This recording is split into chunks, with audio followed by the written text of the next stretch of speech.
남에게 불쾌한 행동을 한 사람이 자신의 잘못을 부끄러워하기보다 그 일을 당한 네가 피해자가 부끄러워해야 한다라고 하는 의미가 내포되어 있고 그걸 강요한다라는 거죠.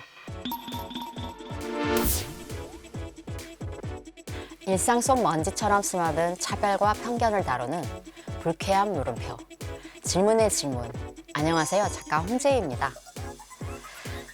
최근 들어 신문기사나 인터넷기사, 뉴스 등에서 자주 접하는 말이 하나 있는데요.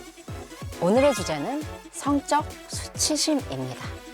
이번 설문은 414명이 익명으로 참여해 주셨습니다. 그럼 성적 수치심 질문해도 될까요?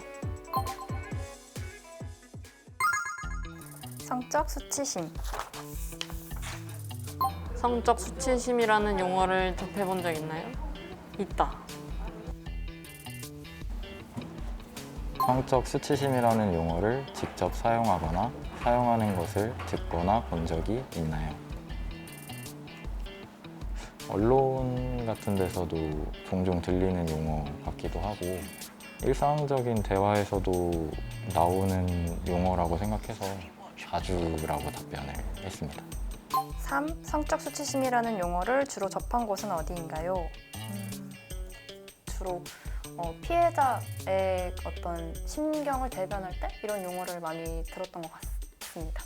방송 매체에서 가장 많이 들었던 것 같고 온라인 뉴스? 약간 이런 공식 석상에서 쓰는 말에서 많이 들었던 것 같아요. 성적 수치심이라는 용어를 어떻게 보시나요? 모르겠어요, 사실. 판결문이나 이런 거 항상 볼 때 뭐 성적 수치심을 느꼈다고 하는데 뭐 상황이 어떻냐 이렇게 구체적으로 묻는다든가 하는 거를 많이 뉴스에서 봤던 것 같아가지고 이게 판단이 어렵다 이렇게 많이 얘기를 들었던 것 같아요.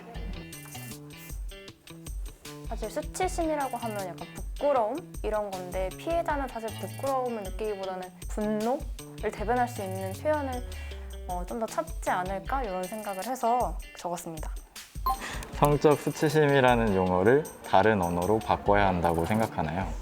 이런 수치심이라는 용어를 피해자가 듣는 것조차도 어떻게 보면 수치심을 유발할 수 있는 요인이라고 생각을 해서 해당 부분은 조금 더 논의가 필요하겠지만 중립적인 워딩으로 바꿔나가야 할 필요가 있지 않나 라는 생각은 가지고 있습니다.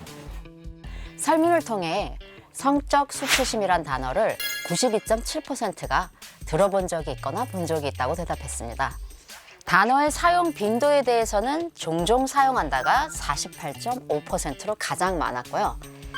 다음으로 거의 없다 27.2%, 자주 사용한다 13.3%로 나타났습니다. 어디서 듣거나 보았는지에 대한 질문에 대해서는 TV, 라디오 등과 같은 방송 매체가 가장 높았는데요. 그 뒤로 SNS, 온라인 뉴스, 혹은 게시글의 댓글, 책, 신문, 잡지 등의 인쇄 매체가 나타났습니다. 성적 수치심이라는 용어를 어떻게 보는지에 대해서도 질문해 보았습니다. 39.9%가 성적 수치심이라는 용어에 문제가 없다고 보았습니다. 그 이유로는 의미를 전달하기에 좋은 적절한 용어니까 그 외에 표현할 단어를 모르겠다. 용어 자체는 별다른 문제가 없다고 생각한다고 대답했습니다. 반면 38.9%는 문제가 있다고 보았는데요. 그 이유로는 수치심 외에 다른 감정들은 배제하는 것 같아서 가해자 중심적인 용어이기 때문에 수치심은 피해자를 더 소극적으로 만들 수 있는 단어 같아서 라고 대답했습니다. 이 질문과 함께 성적 수치심을 다른 단어로 바꿀 필요가 있는가에 대해서도 질문해 보았는데요. 가장 많은 38.3%가 필요성을 느꼈고 다음으로 36.3%가 필요가 없다. 25.4%가 잘 모르겠다라고 대답해 주셨습니다. 이상의 설문조사에서도 나타났듯이 대부분의 사람들이 TV, 뉴스, 또는 인터넷 등과 같은 대중매체, 언론 매체를 통해서 성적 수치심이라는 단어를 접하거나 사용한다고 대답했습니다. 전국신문 방송사 54곳의 보도 중에서 성적 수치심이 언급된 기사는요, 해마다 늘고 있습니다. 실제 통계상으로 1990년에는 9건, 2000년에는 162건에 불과했지만 2015년에는 무려 2641건으로 폭발적으로 증가했다는 것을 알 수 있습니다.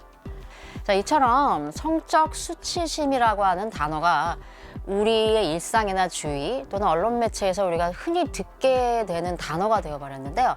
자, 그러면 한번 수치심이라고 하는 단어가 사전적으로는 정말 어떤 의미인지를 한번 알아보도록 하겠습니다.